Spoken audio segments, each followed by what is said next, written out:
il y avait un matin que je me réveille et je dis, mais j'ai plus envie de faire ça.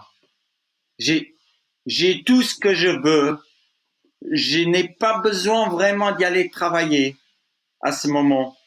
Et il faut, il faut un challenge de ma vie. Il faut quelque chose qui me donne cette sensation que c'est pas moi qui contrôle. Bonjour à toutes et à tous, je suis Alexandre Mars et vous êtes sur RCJ. Je suis ravi de vous retrouver pour un nouvel épisode de Pause, le podcast où on prend le temps. Le temps de s'arrêter, le temps d'écouter, le temps d'explorer, le temps de rire. Chaque épisode est l'occasion de marquer un temps d'arrêt pour aller à la rencontre de mes invités. Ces femmes et ces hommes sont artistes, chefs d'entreprise, écrivains, entrepreneurs, sportifs ou activistes, et ils ont accepté, le temps d'une pause, de nous livrer les dessous et les secrets de leur parcours. Il a gravi des sommets de plus de 8000 mètres. Il a traversé l'Amérique du Sud à pied, il a parcouru le pôle Nord, il a fait le tour du monde par l'équateur. Le parcours de mon invité d'aujourd'hui est unique en son genre. Si vous connaissez certainement les récits de ses plus folles expéditions, ce que vous ne savez peut-être pas, c'est d'où il puise son insatiable soif d'aventure, son enfance en Afrique du Sud, sa relation particulière avec son papa, son passé dans les forces spéciales ou encore son passage dans le commerce des fruits et légumes. C'est à seulement 24 ans que son destin d'explorateur s'impose à lui. D'abord aux côtés de sa femme, puis de ses filles, cet aventurier téméraire a décidé de dédier sa vie à la réalisation d'exploits toujours plus impressionnants. J'ai le plaisir de le recevoir le temps d'une pause pour qu'il revienne sur sa trajectoire de vie digne des plus grands romans d'aventure. Bonjour Mike Horn. Bonjour Alexandre, comment ça va? Mais c'est à moi de te dire, comment tu vas toi? Écoute, ça va très bien. Est-ce que le terme explorateur qui n'a peur de rien, c'est un mythe ou c'est une réalité? Alexandre, je pense que la peur devient ma maison. Les gens ont peur d'avoir peur. Ça veut dire que, en fait, moi, je sais que quand je pars dans l'inconnu, il y a des moments de faiblesse. Il y a des moments que je veux pas savoir faire ce que je dois faire et je dois prendre une décision très vite. Et ça me fait peur au départ. Mais quand la peur devient ta maison, tu peux plus vivre sans la peur. La peur, c'est quelque chose que j'ai besoin autour de moi, que je peux être à 100% de mes efficacités. Et si la peur se manque, c'est là où j'ai l'impression que je fais des choses qui est trop facile.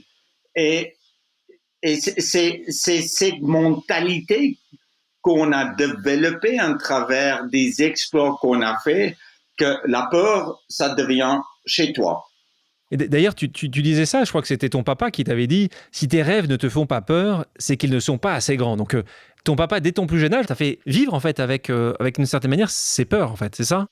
Exactement, c'est un peu comme j'explique la vie. On a un choix comment on veut vivre notre vie. Et puis, on peut marcher tout près de la falaise, ou si tu fais une erreur, tu risques de tomber.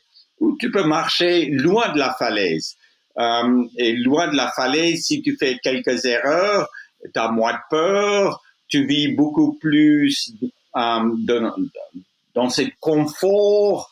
Et cette vie loin de la falaise, je veux pas faire. Je veux pas vivre une vie loin de la falaise parce que j'aime ma vue sur la falaise. Je vois beaucoup mieux. J'ai l'impression que je profite de pas seulement chaque seconde, mais chaque opportunité me, me, me faire développer mes sens et mes instants beaucoup plus que de vivre loin de la falaise. Tu es né en Afrique du Sud, ce que j'ai expliqué dans l'introduction, dans les années 60, à Johannesburg. Si tu devais choisir un mot, je sais que toi qui aimes parler, pour définir ton enfance, ce serait quoi ce mot-là? La liberté. La liberté, c'est les seuls mots que je peux vraiment expliquer ce que j'ai ressenti comme enfant. Et ta maman enseignait l'économie, ton papa était directeur d'école, après sa carrière dans le rugby. Elle vient d'où cette soif d'aventure, cette soif d'exploration? Plutôt ta maman, ton papa, les deux? Je pense que c'est grâce à une base très solide que ma maman établie et mon papa qui me donnait les ailes pour partir. que j'ai eu ce sentiment d'être libre. Et depuis l'âge de 8 ans, j'ai eu une seule règle. Et cette règle, c'était qu'à 6 heures le soir, je dois être à la maison. Et j'ai pas eu besoin de dire à mon papa ou à ma maman où je voulais aller. C'était en rentrant à la maison que mon papa était là et puis moi, je voulais partager ma journée avec lui, que j'étais tout de suite vers lui et lui, il était à l'écoute. Ça veut dire que ces moments de partage qu'on a eu presque tous les jours me permettaient de vraiment leur dire où j'étais. Et c'était comme ça qu'il était au courant. Et je pense que c'est ça qui manque en fait aussi un peu aujourd'hui de notre éducation. Et justement, est-ce que toi, qui as eu ça de la part de tes parents, avec Annika et Jessica, est-ce que tu as fait la même chose? Est-ce que tu leur as dit, les filles, vous pouvez rentrer à 6 heures, du moment que vous rentrez à 6 heures, vous pouvez faire ce que vous voulez? Un papa, il a plutôt, quand il a un garçon comme mon père il a eu, il m'a donné la liberté, mais mes deux sœurs, ils n'ont pas eu autant de liberté que moi j'ai eu comme enfant. Ça veut dire qu'Annika et Jessica, pour moi, c'était un peu des garçons manqués. Je voulais toujours avoir des garçons, mais en fait, à la fin, j'ai deux filles qui réagissent un peu comme des garçons.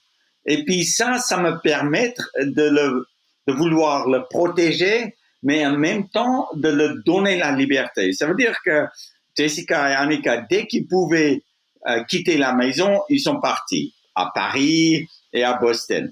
Et puis après, je l'ai amené une expédition avec moi pour installer, pas pour devenir les explorateurs, mais pour planter des grains qu'on a, chacun de nous a besoin de notre vie.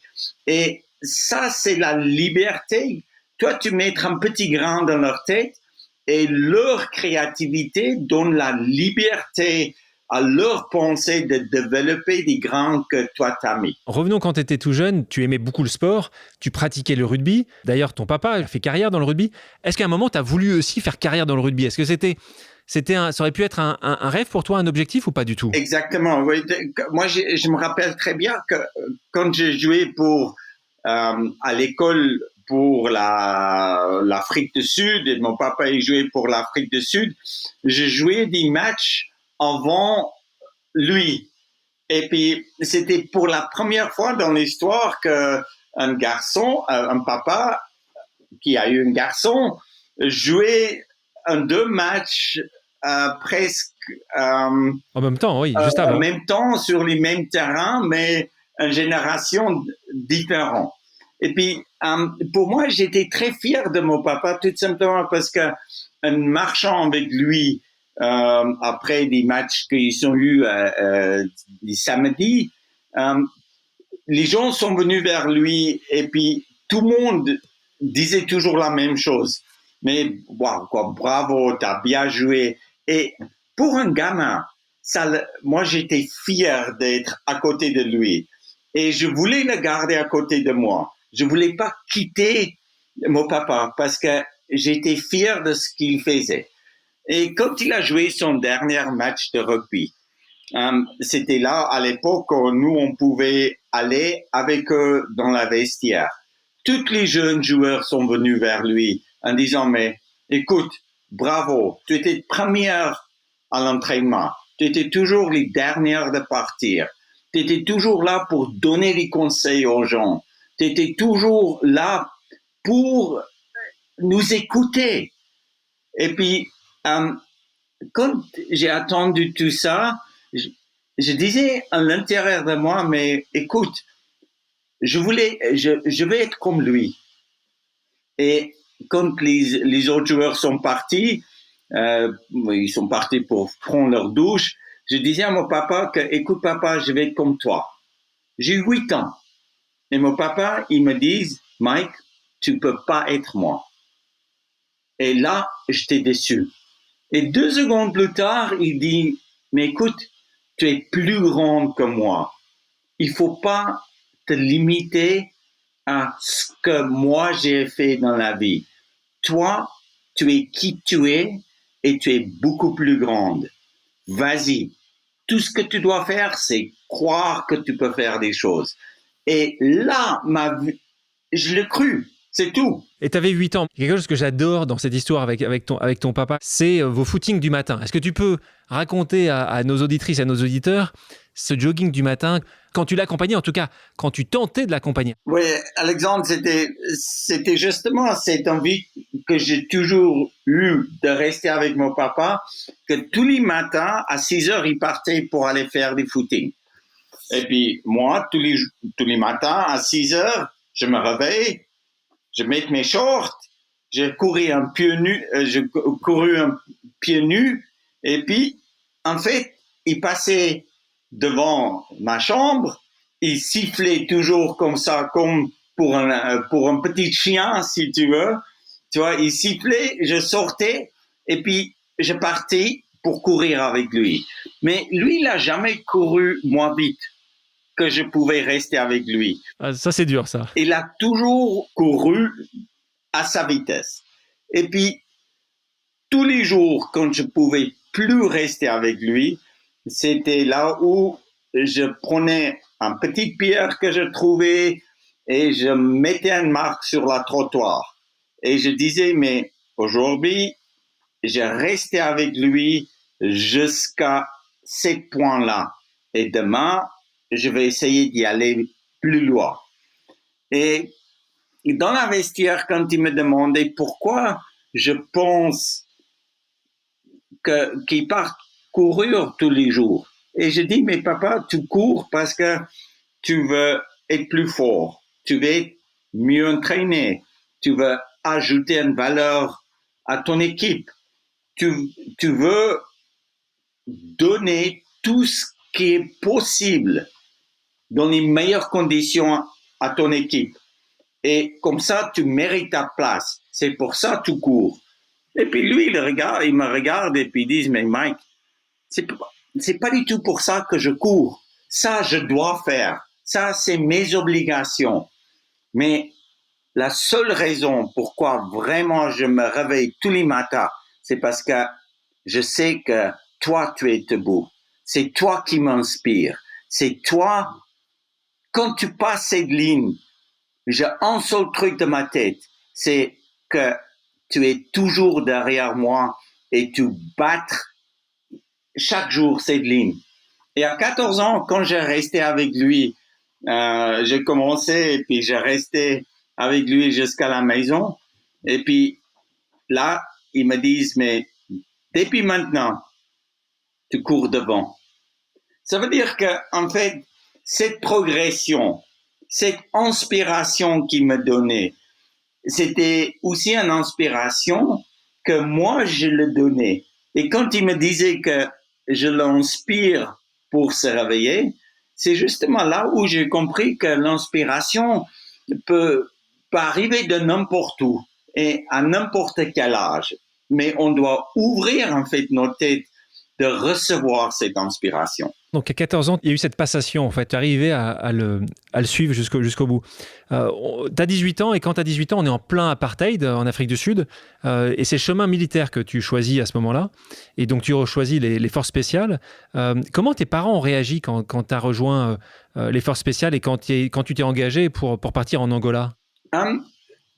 Alexandre, c'était un moment un peu difficile, en fait, pour ma famille. Entre l'âge de 16 ans à 18 ans, parce que j'étais un enfant avec beaucoup d'énergie, j'ai commencé de aussi explorer beaucoup d'autres choses. Ça veut dire que j'ai jamais utilisé l'alcool, jamais un drogue de ma vie. De toute ta vie. De toute ta vie. L'alcool, je bois, oui, maintenant, mais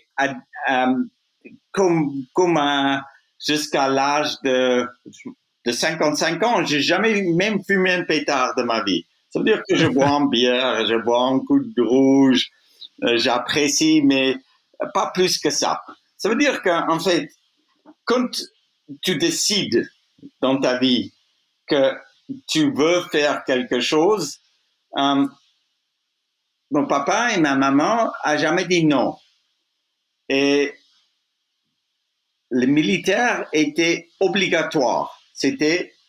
On n'a pas eu de choix.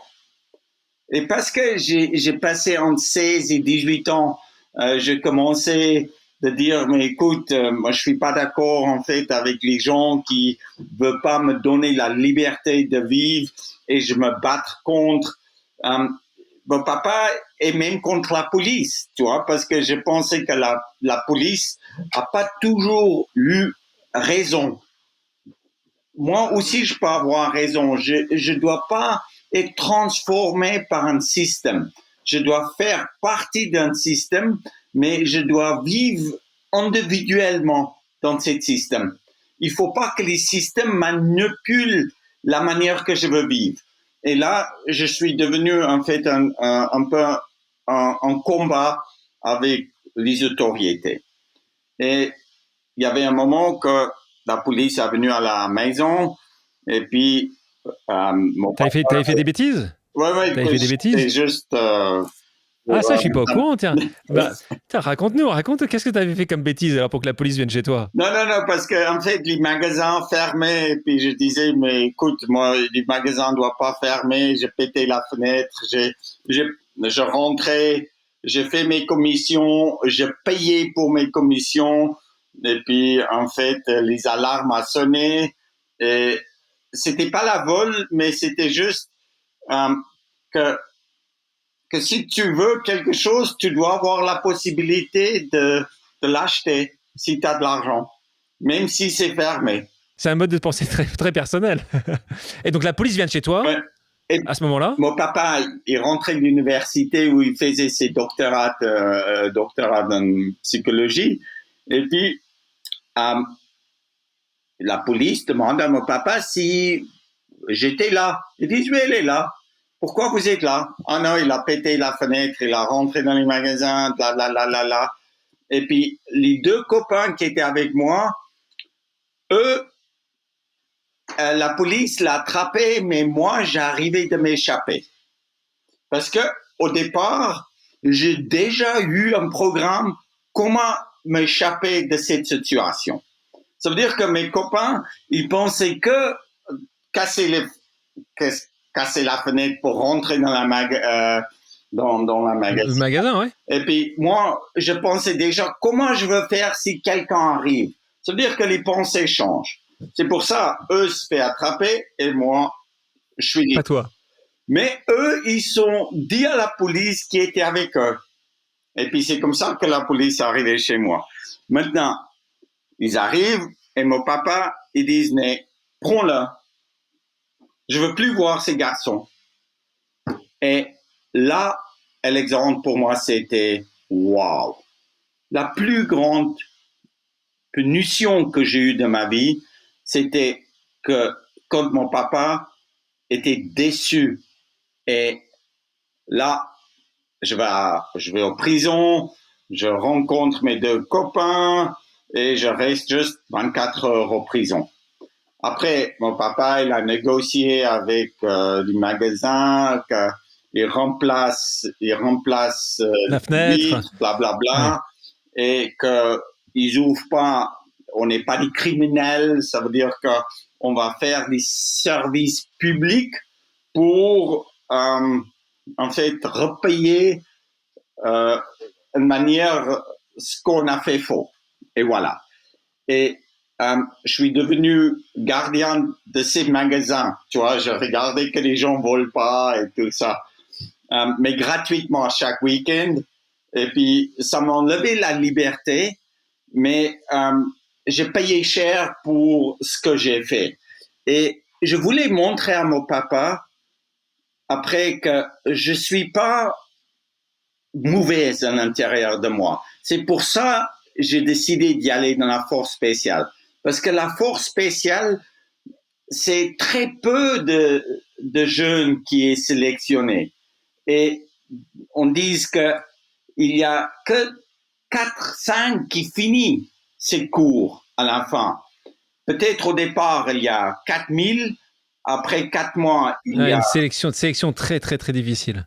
Après 4 mois, il y a 400. Après 40, après 4. Ça veut dire qu'en fait, c'est une sélection vraiment exclusive. Et je disais, mais si j'arrive de le montrer et de me montrer moi-même que je peux être handicap, pour moi, c'est quelque chose que j'ai besoin de ma vie parce que ça me donne une base.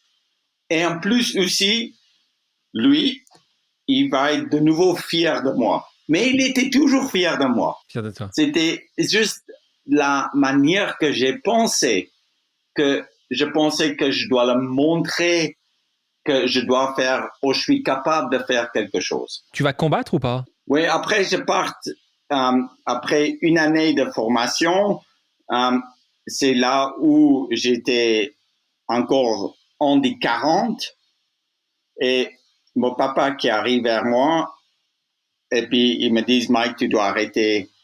Je sais que tu peux finir, je m'en doute pas. Je sais que tu es capable de tout ce que tu veux faire, mais moi, je vais mourir dans 3 mois, j'ai un cancer et je veux que tu prennes soin de ta maman. Et si tu partes pour aller faire la guerre, c'est pas sûr que tu vas rentrer vivant. Et puis, il faut pas perdre ta vie maintenant. Moi, je serai pas là dans 3 mois et toi, tu dois être là. Ça veut dire qu'en fait, j'ai arrêté la force spéciale.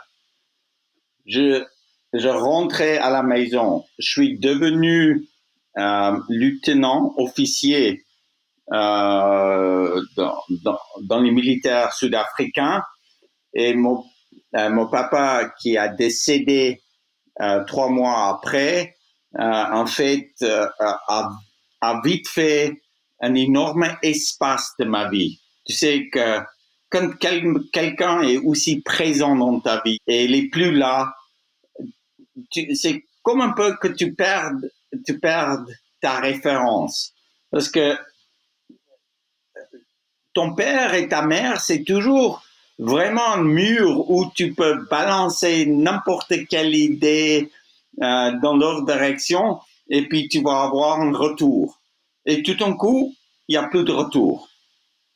Et c'est là où je tourne en rond à la maison et ma maman me dit, mais Mike, retourne aux forces spéciales, je te donne la liberté, mais je sais, tu as une possibilité de mourir, mais tu dois vouloir rester vivant. Et là, je repars dans la force spéciale, je finis mon cours, j'arrive de partir une année en Angola, et puis je rentre vivant. Et c'est justement là où, quand tu vois tes copains mourir, c'est de nouveau un peu leur pensée, pourquoi ils font des erreurs ou pourquoi moi je fais des erreurs, parce qu'on pense différemment. Ou il y a mes copains qui pensaient à partir pour faire la guerre, moi je pensais de partir pour rester vivant, pour survivre la guerre. Et ça, c'est 2 pensées différentes. Quand tu pars pour faire la guerre ou tu partes pour survivre la guerre. Et c'est la manière qu'on réagit seulement à travers la tête, la manière que tu penses qui te donne une opportunité de rester vivant. Et puis, après 12 mois dans la brousse d'Angola, Mozambique et l'Afrique, je suis le seul qui rentre vivant. Tu rentres vivant, comme tu dis, tu as réussi à survivre, tu retournes à la vie civile à ce moment-là, tu quittes l'armée, tu obtiens un diplôme dans le domaine de la science du mouvement humain et te voilà dans le commerce des fruits et légumes. Changement de vie très surprenant, évidemment. Et là, il y a un tournant très important. En 1990, tu as toujours été un très bon commercial. Est-ce que tu peux expliquer à nos auditrices et nos auditeurs comment tu as réussi à vendre une cargaison de choux 3 fois leur prix? Quand j'ai fini mes études de sciences de mouvement et la psychologie de sport, c'est là où je décide de faire un master's degree. Et puis, un master, je voulais faire un peu dans la business. Et puis, mon oncle qui a eu cette entreprise de fruits et légumes a eu besoin de quelqu'un. Et puis il a dit, mais écoute Mike, je paye tes études, tu viens travailler pour moi, je te paye un salaire et tu peux venir travailler demain. Et puis moi, wow, j'ai un salaire, mes études sont payées et je dois rester 2 ans et puis j'ai un master et puis je peux faire n'importe quoi. Et c'est justement là où il a dit, mais tu vas commencer avec des choux. Parce qu'en fait, un chou, la valeur d'un chou pour les Africains, c'est énorme. Parce qu'un chou, tu n'en as pas besoin de mettre dans un frigo ou de le refroidir. Tu peux le mettre à l'extérieur avec les papiers de journal autour et tous les Africains mangent des choux. Mais un chou coûte 20 centimes. Ça veut dire qu'en fait, un chou, c'est lourd et grande. Et quand tu le transportes depuis les fermes jusqu'au marché, ça coûte cher. Ça veut dire que des paysans ou des fermiers, ils perdaient de l'argent. Et puis, moi, je disais, mais comment je peux faire pour que les fermiers gagnent de l'argent avec des choux et que tout le monde soit content de payer un tout petit peu plus, mais les marchés étaient saturés. C'est début de l'hiver. Et puis, en Afrique du Sud, dans la région où les gens plantent, les fermiers plantent les choux, il y a cette gel noire.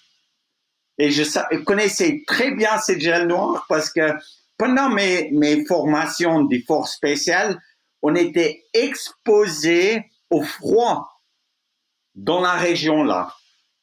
Moi, je vais aller voir des fermiers, des paysans et je leur dis, mais écoute, la valeur d'un sac de choux est $1. Moi, je vous donne $2. Double. Ils disent, mais Mike, tu garantis $2? Je dis, je garantis $2. Je parle avec mon oncle qui dit, d'accord Mike, $2 c'est, on garantit comme, parce qu'il faisait des centaines de mille de tonnes de tomates, de fruits, pour la Carrefour, pour tout ce qui est les plus grands supermarchés du monde. Et là, je dis, mais je veux pas que vous me envoyez les choux au marché. Je veux que vous laissez les choux dans les champs, que cette gel noir, le pourrir, il doit devenir pourri. Et c'est comme ça, en fait, je le payais pour laisser pourrir les choux. Et en plus aussi, quand j'ai stocké j'ai stocké en fait les choux dans les grandes frigos où les trains rentraient, c'était où j'ai provisionné une quantité de choux que je voulais vendre une fois que toutes les choux étaient pourris. Et c'était comme ça qu'artificiellement, j'arrivais de remonter les prix des choux parce qu'il n'y avait pas un surplus de choux, mais un manque de choux. Et voilà, des sacs partaient à $2, $3, $4, $5, $6. Et puis, c'était là où je payais des paysans tout ce qu'ils voulaient. Et j'ai gagné très vite beaucoup d'argent de ma vie comme ça. Et moi, je gérais presque 80% du chou dans l'hémisphère sud. Ça veut dire que chaque chou que tu as mangé peut-être à Paris qui est hors saison, t'as acheté chez moi. Venez de chez toi. Mais quand tu fais ça, pourquoi tu ne continues pas? T'es jeune, tu gagnes bien ta vie. À ce moment-là, tu décides de partir, de quitter l'Afrique du Sud, alors que tout va bien là-bas. En tout cas, tout a l'air de bien aller. C'était très simple. Je me réveillais après 3 mois. Honnêtement, c'était 3 mois. En 3 mois, c'est sûr que j'ai eu la maison que je voulais. Je m'ai acheté la voiture que je voulais.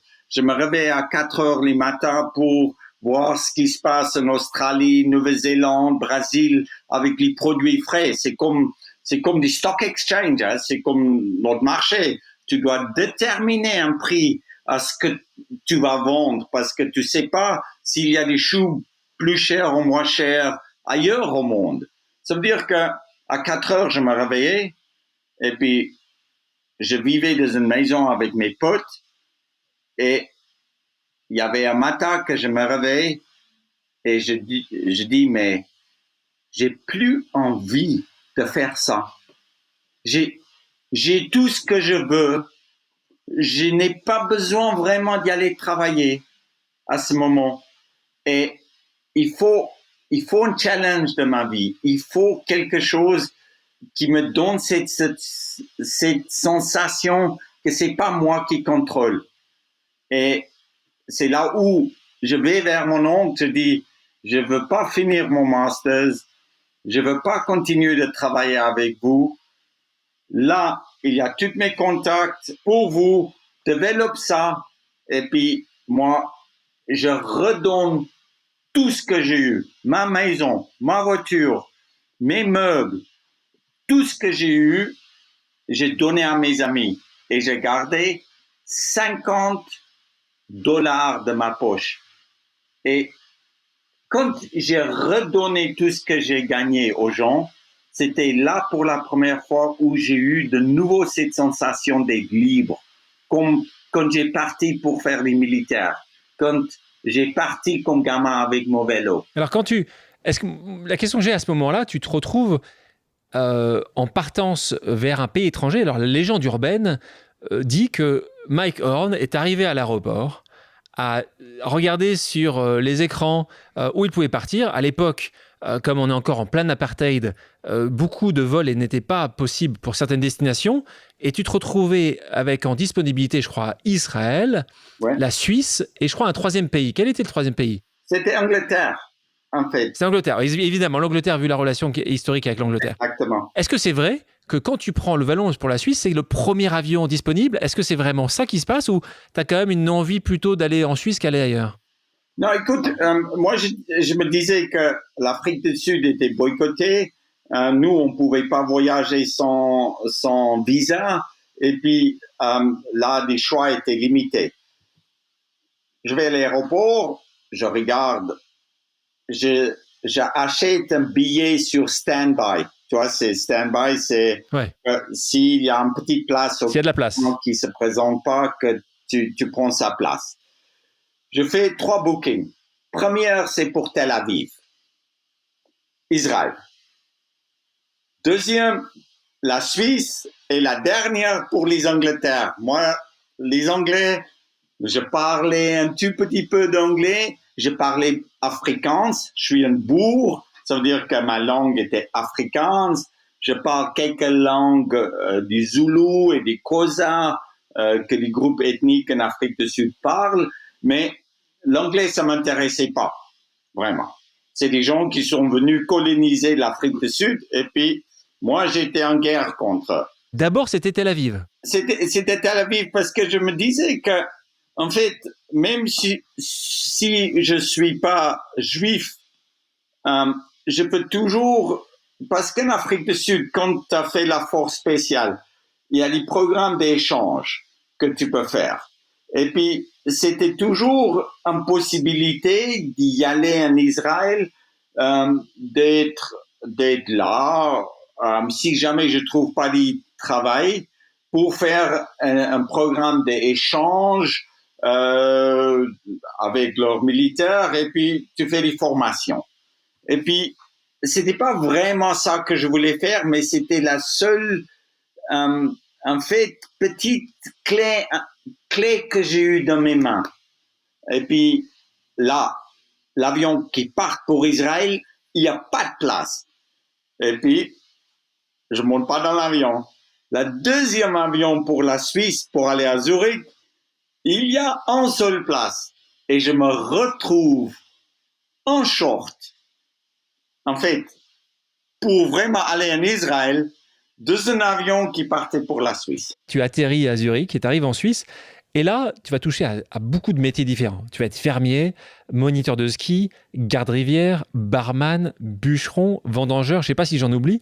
Est-ce qu'il y en a un que tu as préféré plutôt que d'autres? Moi, je pense bûcheron. Parce que, en fait, c'est pas pour couper les arbres, mais j'étais bûcheron pour laisser les petits arbres grandir. Pour couper des arbres morts, pour nettoyer la forêt. Et puis, en même temps, quand tu vis dans les Alpes, des bûcherons, c'est pas comme un bûcheron sur les plats. Tu es toujours en pente. Ça veut dire que tu partes avec ton chien, tu partes avec ton tronçonneuse et tu partes à 6 heures ou 5 heures le matin et tu passes toute la journée en forêt. Et ça, j'ai adoré. Et puis en plus aussi, c'est un métier de risque. Ça veut dire que tu dois calculer ce qui se passe autour de toi. Et physiquement, j'étais tellement épuisé à la fin de la journée. Et comme enfant, j'ai eu vraiment, je sais pas pourquoi, mais je voulais vivre une vie large. Ça veut dire que je voulais vivre comme les gens des plus pauvres, des plus en misère. Je voulais avoir leur capacité de survie. Je voulais avoir leur manière de penser. Mais je voulais aussi vivre comme les plus riches, avec un luxe, leur capacité d'assister, leur capacité de développer des choses. Et quand on vit une vie qui est aussi large que ça, même si j'ai eu tout l'argent que je voulais 5 mois avant en Afrique du Sud, là, je me retrouvais, mais vraiment au fin fond d'une forêt en Suisse, couper les arbres où personne d'autre voulait couper. C'est un moment important parce que tu rencontres Cathy, qui deviendra ta femme et la mère de tes donc 2 filles, mais aussi ton bras droit dans ces expéditions au départ. Raconte-nous l'histoire de la rencontre. Moi, je la connais pas. Elle était dans l'auberge de jeunesse. Comment tu l'as rencontrée? C'était en ville. Comment tu as rencontré Cathy au départ? Écoute, c'était intéressant parce que j'ai arrivé à Zurich. J'ai parti à pied. Je faisais Zurich, Lausanne, à pied. Et puis en fait... En short. Ouais, en short pendant l'hiver. Je dormais vraiment dehors. Pour moi, c'était tout à fait normal.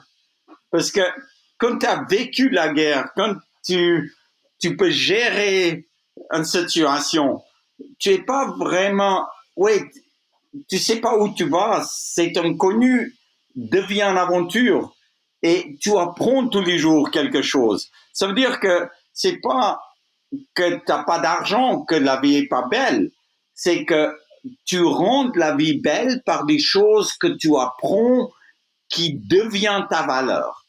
Et puis, c'est pour ça que j'ai parti de Zurich à Lausanne à pied. Et j'ai demandé des paysans pour des petits travaux. Je savais inséminer les vaches. Je pouvais traire, je pouvais faire du vin. Parce qu'en Afrique du Sud, où je faisais mes études à Stellenbosch, on vit. Et j'arrive en fait à Martigny. Et là, je trouve pas de travail. Je suis sur la frontière Italie, France, Suisse. Suisse. Pour pas de travail, je décide, d'accord, retourne en Israël et je pars en stop. Je suis long la route. Un 2 chevaux rose arrête. Les types, ils me demandent où je voulais aller et je dis Tel Aviv. Lui, ils me disent, mais tu es fou, combien de pétards t'as fumé, tu vas pas partir de Martigny pour aller à Tel Aviv en stop. Je dis, mais oui, c'est possible, c'est qu'une question de temps. Et puis, ils disent, mais toi, tu es fou. Et je dis, mais vous allez où? Il a dit, Châteaudet. Et en fait, c'est là où je rencontrais Cathy. Je je le dis que je monte dans la voiture et tu m'arrêtes, tu arrêtes ou tu arrêtes et moi je continue depuis là. Il arrive à Châteaudet, je vois un des plus bels villages dans les Alpes. Oh, pour moi, c'était paradis. Et je dis, waouh, il faut rester là. Les types, ils me posent, ils partent, il fait peut-être une vingtaine de mètres, il recule, il me dit, mais écoute, c'est minuit, tu, tu dors où? Je dis, mais je dors où je trouve en place. Et puis là, il me dit que lui, il est gérant de l'auberge de jeunesse et je peux venir dormir là. Et c'était lui le gérant de l'auberge de jeunesse. exactement. Et puis là, je suis devenu, après, il a dit, mais écoute, tu restes du week-end, on te nourrit un peu, et puis après, tu peux partir. Après du week-end, il a dit, mais Mike, moi, je t'engage en plein temps parce que moi, je dois partir pour faire un cours de répétition militaire que toutes les Suisses y font. Et toi, tu dois gérer l'auberge de jeunesse. Et je peux te payer un peu d'argent. Il me paye un peu d'argent, je pars pour aller boire un bière et je parle pas un mot français. J'arrive au comptoir où tu commandes la bière et quelqu'un à côté de moi parle anglais. C'est ma femme Cathy. Et en fait, je la demande de m'acheter un bière parce qu'elle parlait du français et c'est là où on se croisait la première fois. Et puis, une année plus tard, on se recroisait presque dans le village plusieurs fois, mais elle a une copain et moi, je bossais pour l'auberge de jeunesse. Et à la fin, c'est là où Annika et Jessica étaient nées et où on vivait. On va revenir aussi sur un événement primordial de ton parcours, c'est ce fameux accident de parapente. Alors, tu fais du parapente, ça te cloue au lit pendant un mois, et là, sur ton lit d'hôpital, tu prends la décision la plus importante de ta vie, ou en tout cas une des décisions les plus importantes de ta vie, de devenir explorateur. Et donc là, on est dans les années 90, ça marque le début de ces explorations. Alors, beaucoup de gens te connaissent, mais peut-être ne connaissent pas l'ensemble de tes explorations. Je vais en citer quelques-unes. La cordillère des Andes au Pérou, où tu gravis des sommets à 7000 mètres, la descente du glacier du Mont Blanc en bodyboard. Alors, je sais pas si vous imaginez. Moi, j'aimerais bien voir des vidéos de ça quand même. Le saut de cascade, alors 22 mètres, hein, avec un hydrospeed au Costa Rica, puis au Pérou. Là, c'était dans cette première tranche d'exploration, c'était tes premiers exploits. Est-ce que dans ces premiers exploits, il y avait quelque chose qui t'a plus marqué que les autres? Pour moi, il y avait toujours quelque chose qui était important dans l'approche et dans mes pensées. Comment j'ai approché une expédition, comment je voulais faire quelque chose. Je savais très bien que si je fais un tout petit peu plus que quelqu'un d'autre, c'est moi qui va avoir l'avantage. Ça veut dire que la manière que je me préparais, c'était de faire un tout petit peu plus que les autres. Comme ça, je suis mieux préparé. Et si j'ai eu un seul peur, en fait, c'est la peur, c'est que quelqu'un fait quelque chose plus que moi. Et chaque expédition que je faisais, si c'était la descente du Mont Blanc jusqu'à Nice en hydrospeed, en passant un moment au fond des glaciers de la mer Blanche, en essayant de trouver des tunnels qui coulaient sous la glace, c'est plutôt excitant.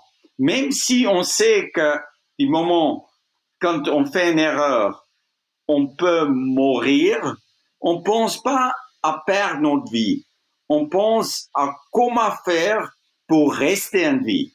Ça veut dire que chaque fois quand je parte, quand je disais au revoir à Cathy, Annika et Jessica me permettent de partir. Je peux pas quitter la maison si ils me donnent pas la liberté, parce que ces conflits que tu as dans ta tête, tu peux pas faire quelque chose extraordinaire comme la plus profonde canyon du monde où l'engagement est 100% si ta famille veut pas que tu es là. il faut avoir cet accord et cette harmonie qu'on a dans la vie. De la famille. Donc, c'est à partir de là que les expéditions s'enchaînent. Exact. En 1997, c'est la traversée de l'Amérique du Sud seul et à pied. Le tour du monde par l'équateur en 1999. Le tour du monde par le cercle polaire en 2002. Tu me dis si j'en oublie. Hein. La traversée du pôle Nord, la grande expédition pôle to pôle, l'Arctique. En 2007, tu grimpes à plus de 8000 mètres d'altitude sans oxygène. Il fallait que tu aies l'accord de Cathy et cette liberté avec tes filles aussi. Est-ce que tu avais un rituel avant de partir? Comme Annika, Jessica, Cathy a souvent devenu me voir à l'endroit où je partais, tu vois. C'était important de la mener avec moi parce que c'est eux qui ont préparé l'expédition, c'est eux qui savent pourquoi je m'entraîne, pour voir ce que je vois au départ et de vivre ces émotions fortes qu'on vit au départ d'une expédition était important pour moi de partager avec eux. Ça veut dire que j'ai jamais vraiment dit au revoir à mes enfants à la maison en disant que papa, il va descendre de l'Amazone à la nage et puis on se voit en 6 mois. Ou papa, il va faire un tour sur la cercle arctique polaire et puis il va rentrer 808 jours aux 2 ans et 3 mois plus tard. Je pouvais pas faire ça.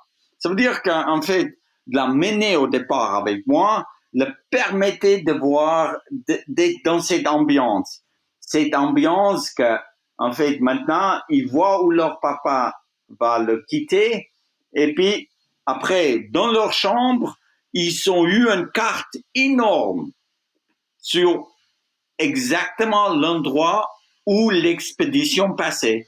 Ça veut dire que dès que je envoyais des positions à la famille, ils pouvaient mettre un petit épine exactement en l'endroit où je me trouvais. Ça veut dire que c'est presque eux qui ont vécu l'expédition avec moi. Et c'est comme un video game, mais dans les temps, il y a 10-15 ans. Et dans ta dernière grande expédition en Arctique, en 2020, tu as confié avoir eu pour la première fois, tu as dit, j'ai vraiment eu peur de mourir quand tu es tombé de cet iceberg.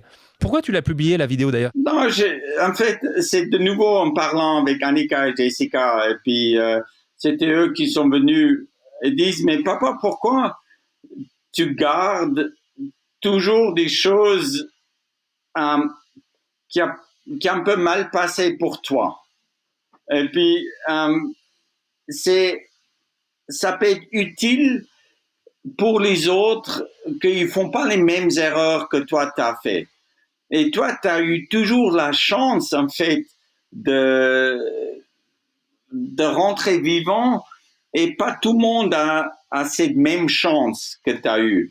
Et puis, c'est comme quand l'iceberg il tombe sur moi. Pour moi, en étant un professionnel, Alexandre, j'ai fait une grave erreur de calculation. Et en fait, je voulais toujours garder ça pour moi. Mes erreurs, c'est mes erreurs. Mais leur vision des choses est complètement différente. Leur vision, c'est que si ça peut sauver la vie de quelqu'un, et toi, tu as vécu l'expérience et tu es vivant, Partage-le. Elles ont raison. Elles ont encore une fois raison. Donc, il y a 2 voyages sur lesquels j'aimerais revenir avec toi. Un, qui est l'expédition 2019 au pôle Nord. Et j'en profite pour te remercier parce qu'on avait un grand événement épique et on t'avait vendu aux enchères. Et d'ailleurs, ça avait été le lot qui avait eu le plus de succès. C'était 1 heure avec toi.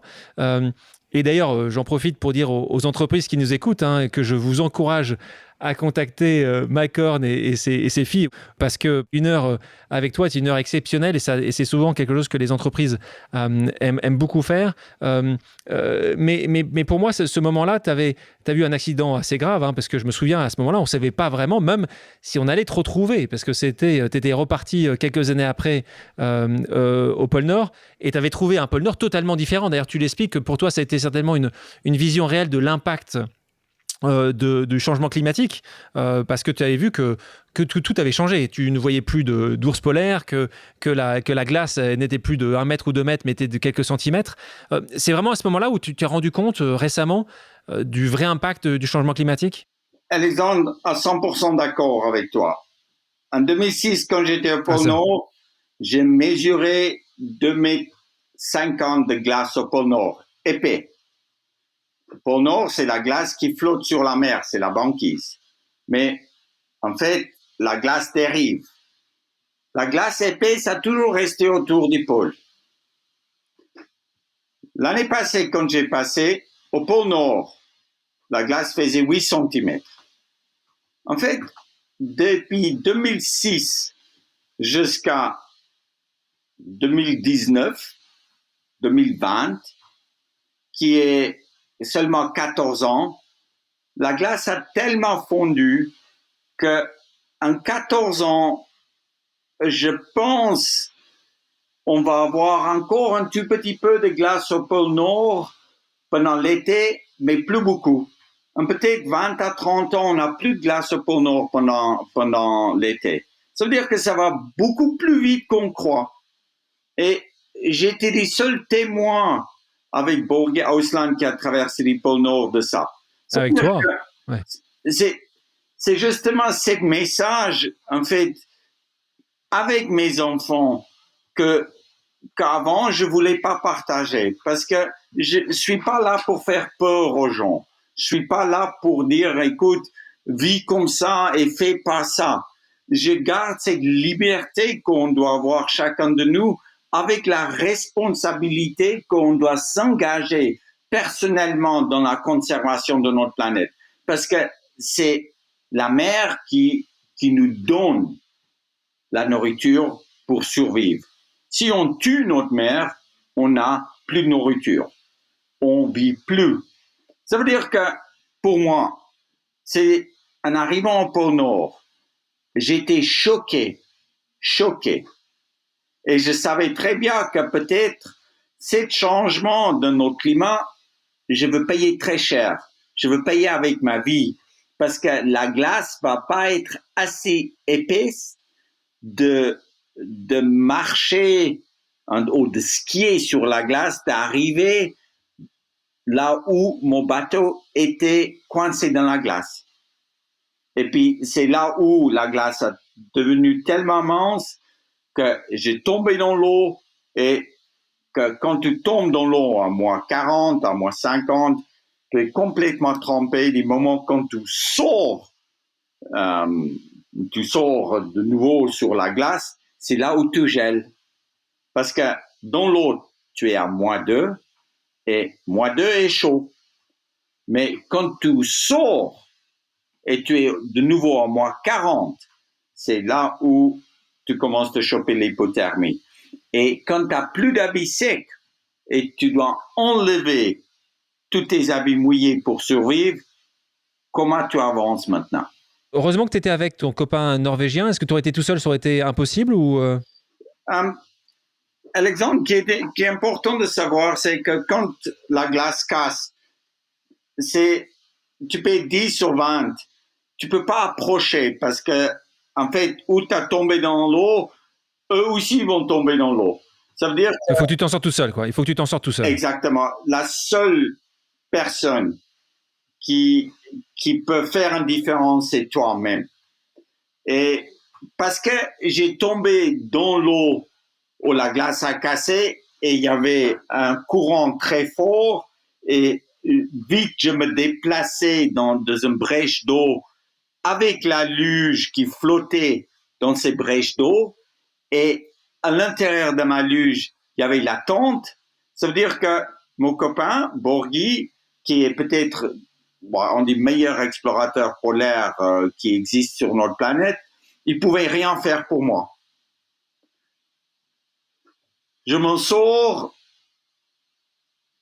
je me retire sur la glace, je rampe jusqu'à la glace porte mon poing et Borgi, il prend la tente, il met la tente pour moi. Que, en même temps, moi, je peux enlever mes habits et que je peux rentrer dans la tente et de mettre une couverture de survie sur moi avec une petite bougie qui réchauffe tout de suite ma corps. T'as 3-4 minutes à vivre. Ça veut dire qu'un en fait, ces 4 minutes passent très vite, mais dans la tête, tout est lent. Tu vois clairement ce que tu dois faire. Tu sais que tu es à un jour de l'arrivée, mais si tu fais une erreur de réchauffer maintenant ton corps, tu vas jamais arriver. Personne peut faire quelque chose pour toi. Et l'exploration m'a appris de prendre la responsabilité de toutes mes décisions et mes actions. Et je ne veux pas mettre la vie de quelqu'un d'autre en danger.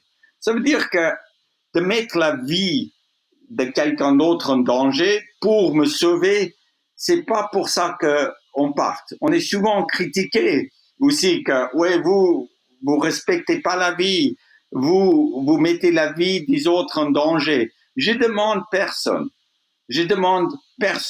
de venir me sauver. Si je suis pas capable de pas sauver ma vie, je dois pas être sur cette planète. Ça veut dire qu'en fait, la cohabitation qu'on a de vivre ensemble nous permettre en fait d'être sauvés, d'avoir des métiers différents. Et puis, c'est ça qui est extraordinaire. Ça me permet aujourd'hui, à travers la technologie, de continuer d'explorer. Une autre pause, je voudrais qu'on s'arrête une autre fois avec une autre pause amicale. Cette fois-ci, c'est un entrepreneur qui s'appelle Guillaume Guibaud, qui est un entrepreneur qui a beaucoup de succès en France. Il a une entreprise qui s'appelle le CIP français. On l'a reçu ici au micro de pause. Et c'est un fan d'exploration. Il voulait absolument te poser une question. Salut Mike, ma question pour toi qui es un aventurier qui vient de l'autre bout du monde, qui a visité tous les pays, qui connaît la Terre entière. Pourquoi as-tu un lien si fort avec nous autres Français ? On voit bien que les Français te connaissent. Pourquoi et comment tu expliques cela ? Les Français sont devenus une Afrique du Sud. Il y avait des Huguenots, il y avait les Français qui sont venus établir leur vie dans notre culture. Les Sud-Africains sont devenus de l'Europe. Et je m'intéressais toujours, en fait, plus dans la culture français que hollandais, les deux colonisateurs de l'Afrique du Sud. Et en plus aussi, pour moi, les Français étaient toujours un exemple de liberté. Comment on doit vivre? Comment on doit garder notre liberté? Comment on doit garder notre parole?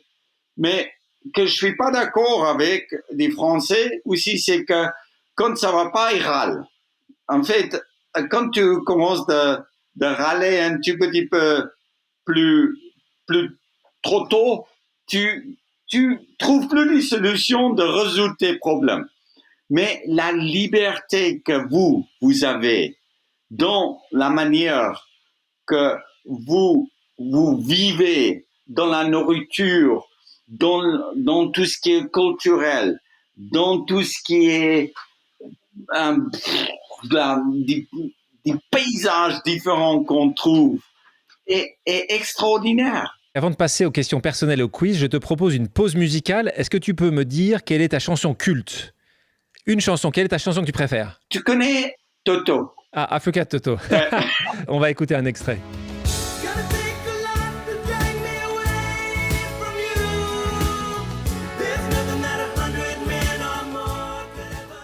Merci Mike d'avoir accepté mon invitation. Merci à tous d'avoir pris le temps de faire une pause avec nous sur RCJ.